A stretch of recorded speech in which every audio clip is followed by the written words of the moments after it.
In difficult days and facing dire circumstances, it is always good to remind ourselves that God is greater than all. Scott Pauley is examining the miracles of Jesus recorded for us in God's Word. Our hope is that the message in these miracles will become real in your life. Christ is enough. Let's open our Bibles and join the study now.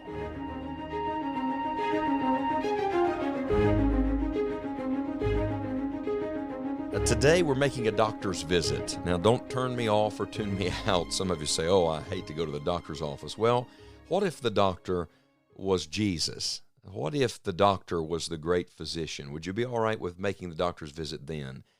And in fact, in our story today in Luke chapter number 13, the patient doesn't visit the doctor visits the patient. That's beautiful, isn't it? The Lord makes house calls. Dr. Luke, the beloved physician, is the only writer under inspiration of the Holy Spirit that records this particular miracle. It is the miracle of Jesus healing a crippled woman. Luke 13, beginning in verse 10, says, "And he was teaching in one of the synagogues on the Sabbath, and behold, there was a woman which had a spirit of infirmity 18 years, and was bowed together, and could in no wise lift up herself. And when Jesus saw her, he called her to him, and said unto her, Woman, thou art loosed from thine infirmity. And he laid his hands on her, and immediately she was made straight, and glorified God. And the ruler of the synagogue answered with indignation, because that Jesus had healed on the Sabbath day, and said unto the people, There are 6 days in which men ought to work. In them therefore come and be healed, and not on the Sabbath day." Let me pause our reading a moment and point out that here is the ruler of the synagogue trying to teach people in the presence of the great teacher, the Lord Jesus, trying to teach people something that was opposite to what Christ wanted them to know. There's a lot of that goes on in religion today. Just because something or someone is religious doesn't mean they're right. And so in verse 15, the Lord then answered him and said, Thou hypocrite, doth not each one of you on the Sabbath loose his ox or his ass from the stall and lead him away to watering? And ought not this woman, being a daughter of Abraham, whom Satan hath bound, lo, these 18 years, be loosed from this bond on the Sabbath day? And when he had said these things, all his adversaries were ashamed, and all the people rejoiced for all the glorious things that were done by him. And might I just say to you before we walk through this story again, that verse 17, the way this story ends, is the way the whole story is going to end someday when the Lord gets through making everything right. All the adversaries are going to be ashamed, and all the Lord's people are going to rejoice for all the glorious things he's done. I'm telling you, friends, we're on the winning side.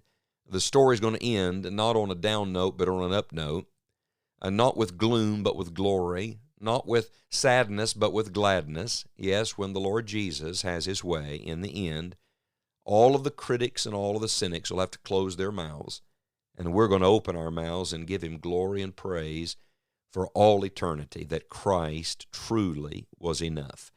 Well, let me give you 3 thoughts today. First of all, notice the patient here at the doctor's office. Who is the patient? Well, the patient was a woman. I'll remind you that our Lord loves man and woman, male and female he created in the book of Genesis. Colossians says that in Christ there is neither male nor female. Certainly there's a distinction between the sexes, between the genders, plainly given in Scripture, but he's referencing here their value to God. And so here's a woman that our Lord sees, has compassion on. The Bible says she has a spirit of infirmity. So yes, there's a physical problem, but it began in the spirit. You know, I'm convinced there are lots of physical things that people deal with that very often have their roots in something.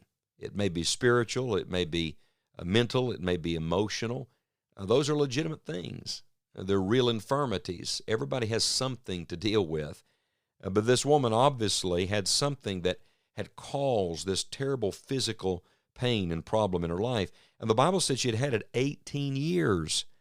I'm glad to report to you today on the authority of the Word of God that time is never up with the Lord. He's the eternal God. So it's never been too long for the Lord to fix it. People say too much water under the bridge. Not for the Lord. He owns the bridge. He controls the water. And so it doesn't matter about time. It doesn't matter about condition. The Bible says she was bowed together. Now, Luke, who is a physician, you'll remember, is using medical terms here. I think that's why the Holy Spirit chose him to record this particular miracle. The idea of being bowed together deals with her spine. This is a woman who is so doubled over with pain, she cannot straighten herself. It's really a picture of what sin and the effects of fallen humanity and a fallen world does to all of us. It bows us down. Only the Lord can make straight again. The Bible uses this expression at the end of verse 11, she could in no wise lift up herself. What a vivid reminder and a picture of the condition of every man and every woman apart from Jesus Christ. Nobody can help you, and you cannot straighten it out on your own. I would point this out to you. She's at the synagogue. She's at the right place.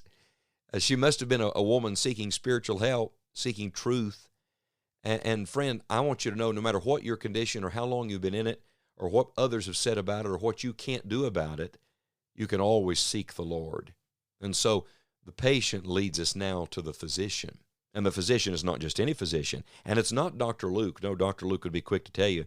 It's Dr. Jesus. He is the great physician. What does he do? In verse 12, he sees her.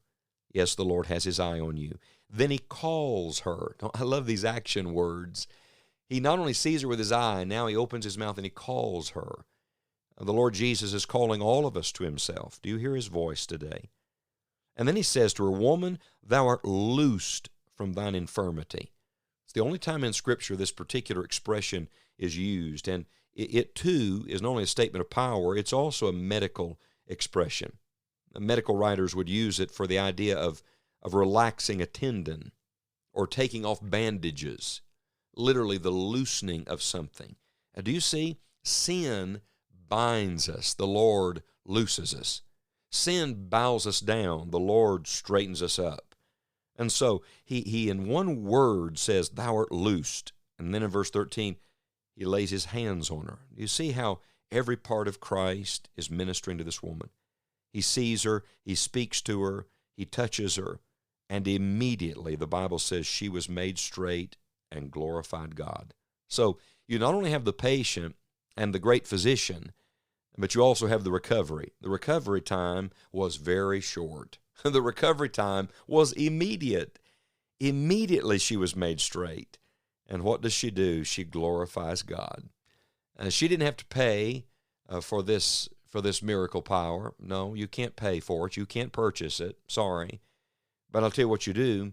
When you see the power of Christ at work in your life, you want to offer to him praise. This is not payment, but it is the right response to give God all the glory, all the praise for what he does. I'm glad to tell you today that our Lord Jesus Christ sees you. He's speaking to you, and he wants to touch you today. And the Lord is able. I don't know what your need is. Perhaps we think it's just physical. It's just external. It's just material. Go deeper. This woman's need was much deeper. Jesus even said, Satan is the one who had bound this woman. Go to the deep need, not to the felt need, to the real need, to the cause of it all. And know this, that Christ is able to get beneath the surface. And Christ is able to go beyond what you can do. And Christ is able to straighten out that which you cannot straighten out. Because that's just who Jesus is. Come to the doctor's office today and believe that Christ is enough.